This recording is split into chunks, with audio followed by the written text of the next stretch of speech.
Estamos mais uma vez aqui para gravar mais uma aula para vocês. Essa aula é direcionada para o primeiro ano do ensino médio, onde eu vou falar sobre feudalismo.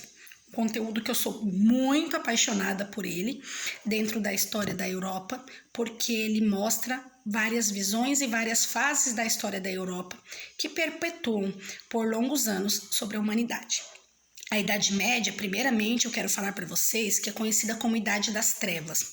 Idade das Trevas porque é um período conhecido como a Idade da Escuridão, onde toda e qualquer produção cultural era anulada, onde qualquer manifestação de ideias era proibida, onde teve pensadores que morreram queimados na fogueira, como Galileu. Então é conhecido como Idade das Trevas. O grande historiador e clássico que eu acredito sobre esse período é Jacques Le Goff. E também Pierre Bourdieu, acredito que escreve um pouco sobre isso, e Peter Burke, também historiador francês, ele vai escrever um pouco sobre isso. Fundamentada e pautada no livro didático de vocês, eu venho aqui dizer para vocês que a Idade Média é dividida em fases, certo? A primeira fase vai do século I ao século V, período que a Europa é invadida por povos bárbaros. Quem eram os povos bárbaros? Todas aquelas pessoas que não falavam o latim, certo? Povos que não eram cristãos. Então, o bárbaro, não é que ele é bárbaro porque ele é bravo ou porque ele é agressivo. Ele é bárbaro porque ele pensa diferente das concepções vigentes no presente momento. Então, esses povos eram quins? Vikings, visigotos, ostrogotos, búlgaros, húngaros, normandos, vândalos, francos, que eram os povos que invadiram a Europa. Por que eles invadiram a Europa? Simples, gente. Vamos nos imaginar numa sala de aula cheia de mesas. Diante dessas mesas, nós temos, cada mesa é como se fosse um feudo. Por quê, professora? Porque a Europa, ela conquistou muitos povos e muitas regiões. Então, a extensão territorial da Europa era muito grande. Como a extensão territorial da Europa, territorial de terras, era muito grande, muito vasta, eles fizeram o quê? Eles acabaram povoando todas essas regiões, porque a maior parte dos povos romanos eram escravizados, e acontecia com isso o quê? Acontecia a suscetibilidade da invasão de outros povos, e foi o que aconteceu. Veio os povos bárbaros e invadiram. Mas os povos bárbaros foram muito coerentes numa ideia deles. E qual seria essa ideia dos povos bárbaros? Aonde eles formaram os feudos, como se nós estivéssemos num quadrado, ou seja, uma sala de aula, com vários feudos, aonde as pessoas não seriam escravos, seriam servos, elas teriam que proteger essas terras, certo? Aí eles estabelecem formas de trabalho, talha, córvia e banalidade, aonde você protege a terra, aonde por um período do período de plantação e cultivo você hospeda o senhor e aonde você paga para você usar o moinho de vento do senhor. Esse período de estruturação do feudalismo, ele é um período tranquilo. Contudo, tem a rotação trienal. O que é a rotação trienal? A rotação trienal, pessoal, é quando você coloca um círculo e divide em três, um terço. Um período do ano, uma terra descansa, as outras duas você planta. O outro período do ano, uma terra descansa e as outras duas você planta. Isso chama-se rotação trienal. Contudo, eles, por desconhecerem as técnicas de adubação de solo, por mais que eles realizassem essa rotação trienal, houve o quê? Uma desidratação, uma aridez nesse solo e a plantação não foi suportável, necessária, o que realmente a Europa precisava para alimentar toda a sua população. Lembrando que a população vai crescendo e a rotação trienal vai fazendo com que o solo cada vez vai sofrendo um desgaste dos seus nutrientes e com isso vai acontecendo o quê? Vai acontecendo uma aridez do solo. E aí, os servos tinham que entregar parte do que eles produziam para o senhor. Esse período de devolução ao senhor, acredito que é do século V ao século X. E aí vai acontecendo o quê?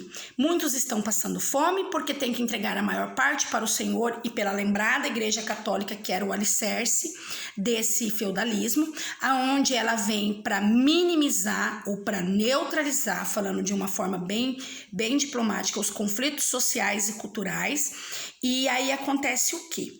Acontece entre o século X e o século XIII a baixa Idade Média, a baixa, a média, a alta e o fim da Idade Média, aonde com esse fim da Idade Média, os artistas Leonardo da Vinci, Michelangelo,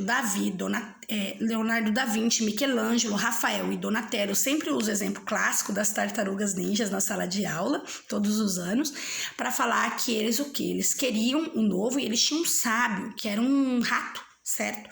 Que os orientava de como agir. Acabavam vivendo nos escombros da sociedade. Acredito que muitos intelectuais na época da Idade Média, do século X ao século XIII, realmente viviam nos escombros da sociedade, porque era uma forma que eles tinham de poder lutar pelo fim dessa Idade Média sem serem mortos. René Descartes, ele vai escrever o discurso do método. Penso, logo existo. Ou seja, ele é a favor do antropocentrismo e contra o teocentrismo. Mas ele não se diz, sou contra Deus no centro do universo. Eu penso, logo existo. E ele deixa como que eu posso te dizer? Uma dúvida e uma interrogação sobre esse período que ele estava vivendo de uma forma discursiva, muito coerente e científica. Galileu Galilei morreu nesse período. Copérnico escreveu nesse período, foi um grande desafiador desse período. Newton também. Tem vários filósofos, acredito que sempre lembro, né? Thomas More, não tem como não lembrar para vocês, não tem como não lembrar para vocês a Divina Comédia, porque a Divina Comédia eu acho que ela fala muito sobre isso, sobre a tragédia e a comédia, e a tragédia ela é o quê? Ela é o obscuro, no caso, o negro, aquilo que não seguia os princípios religiosos da época. E a comédia é porque o autor vê de uma forma onde ele faz uma brincadeira com esse período. Então, acredito que é um escrito muito clássico também sobre esse período da história. No livro do discurso do método, do René Descartes, ele fala que Leonardo da Vinci, ele faz experiências, ele abre o corpo de um animal e de um ser humano e ele percebe que o coração do ser humano não para de bater enquanto a cabeça não desliga. Já o coração do animal para de bater e a cabeça automaticamente desliga. Ou seja, penso, logo existo. Certo? E esse período de crise da Idade Média, do século X ao século XV, é um período que vem a peste bubônica, e com a peste bubônica, gente, eu acredito que também chamada de peste negra, né? Aonde vinham ratos contaminados sobre a Europa e que dizimaram grande parte da população europeia. Muito parecido com o momento que nós vivemos, por uma pandemia, e que está tendo muita morte, infelizmente, diante da humanidade. E esse período também é o período clássico do Renascimento. Sou muito apaixonada pelo Renascimento, principalmente pelo Renascimento científico, aonde vai vir o novo, uma nova cultura, a retomada da cultura grego clássica, a cultura greco-romana, certo? E com a cultura greco-romana vai vir a possibilidade de leitura, de abertura de livros que não poderiam mais ser abertos, e com isso o homem se tornando o centro do universo. Hoje, como foi a primeira vez que eu gravei desse mês, mas semana que vem eu volto e gravo mais detalhadamente para vocês, eu vou falar de uma forma bem teórica, bem fundamentada no livro didático de vocês, sobre a média Idade Média, certo? A média Idade Média é o período aonde a produção está no seu ápice, mas a população começa a viver a fome na Europa. E com isso, vivendo a fome, eles são suscetíveis à contração de doenças por causa do aumento populacional. Desde já, pessoal, eu deixo para vocês um grande abraço, um forte beijo para vocês, dizer que eu sinto muita saudade de vocês e dizer para vocês que nós vamos vencer esse ano de 2020 juntos, mesmo distante, estamos juntos, eu no interior da minha casa, cuidando da minha família e preparando as aulas de vocês, e vocês no interior dos seus lares, se cuidando junto com os pais de vocês e também recebendo nossas atividades. Um grande abraço. Um forte beijo e até mais.